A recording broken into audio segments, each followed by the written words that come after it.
रीवा के लक्ष्मण बाग संस्थान की भूमि पर संस्कृत संस्थान के निर्माण पर रोक लगाने की मांग तेज हो गई है। आरोप है कि भूमि के बिना अंतरण निजी एजेंसी द्वारा नियम विरुद्ध तरीके से धार्मिक तपोभूमि कहे जाने वाले लक्ष्मण बाग संस्थान की भूमि में निर्माण कार्य कराया जा रहा है। बताया गया कि क्षेत्रीय संस्कृत संस्थान भूमि का मालिक बने बिना ही नियम विरुद्ध तरीके से विशाल और हरे पेड़ों को काटकर जबरन निर्माण की प्रक्रिया बनाई जा रही है। हालांकि इसकी शिकायत सामाजिक कार्यकर्ता अधिवक्ता बीके माला के द्वारा संभागीय कमिश्नर कार्यालय में की गई है, जिस पर कमिश्नर के द्वारा कलेक्टर को पत्र जारी कर प्रकरण की जांच के निर्देश दिए हैं।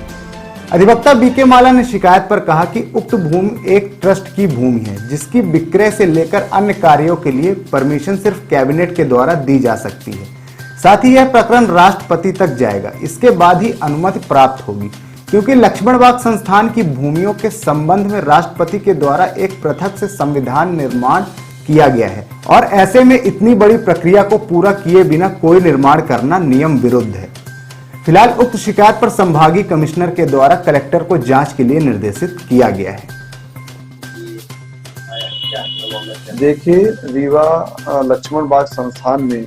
नियम विरुद्ध तरीके से एक एजेंसी के द्वारा जो क्षेत्रीय कार्यालय संस्कृत संस्थान रीवा की जो शासन से स्वीकृत हुआ है, उसके लिए आज दिनांक तक लक्ष्मण बाग संस्थान की जमीन हैंडओवर नहीं हुई है। लक्ष्मण बाग संस्थान एक आध्यात्मिक तपोभूमि है जो अयोध्या की तर्ज में विकसित किए जाने के प्रावधान होने चाहिए, परंतु लक्ष्मण बाग की भूमि में ही क्षेत्रीय कार्यालय संस्कृत संस्थान का खोले जाने के प्रावधान किए गए थे, जिसमें आज दिनांक तक कोई जमीन हैंडओवर नहीं हुई, एक दूसरे के नाम ट्रांसफर नहीं हुई। और उस स्तर की जो जमीन वैल्यूएशन लक्ष्मण बाग की है, इस संबंध में कई लोगों ने आवेदक हमारे द्वारा और साथ में अन्य लोगों के द्वारा एक आवेदन दिया गया है कि जो लक्ष्मण बाग की भूमि है,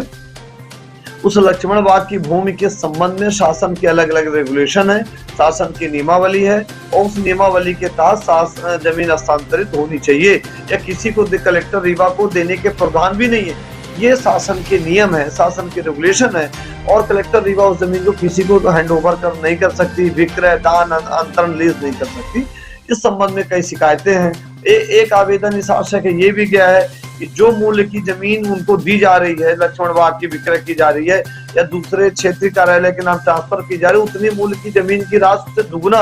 उससे तिगुना जमीन की राशि मूल्य की पैसा हम दे रहे हैं। यानी शिकायतकर्ताओं ने यह आवेदन में उल्लेख किया है कि हम दे रहे हैं, इसके बदले हमको दे दी जाए, यानी लक्ष्मण बाग को किसी प्रकार की हानि न पहुंचाई जाए। जो लक्ष्मण बाग का मूल्य दिया जाना चाहिए था, वो मूल्य दिया जाए आज के बाजार के तौर पे। तो इस संबंध में हमारी एक आपत्ति कमिश्नर रीवा संभाग रीवा को हमने दी कि लक्ष्मण बाग संस्थान की भूमि क्रय, विक्रय, दान, अंतरण, लीज नहीं की जानी चाहिए और साथ में क्षेत्रीय कार्यालय को दूसरी जमीन जो मध्य प्रदेश शासन की है वो दी जानी चाहिए। इसलिए लक्ष्मण बाग आध्यात्मिक तपोभूमि है, एक ट्रस्ट है और उसकी भूमि को किसी प्रकार का विक्रय, दान, अंतरण, लीज न किया जाए। तो इस संबंध में आयुक्त महोदय रीवा संभाग रीवा ने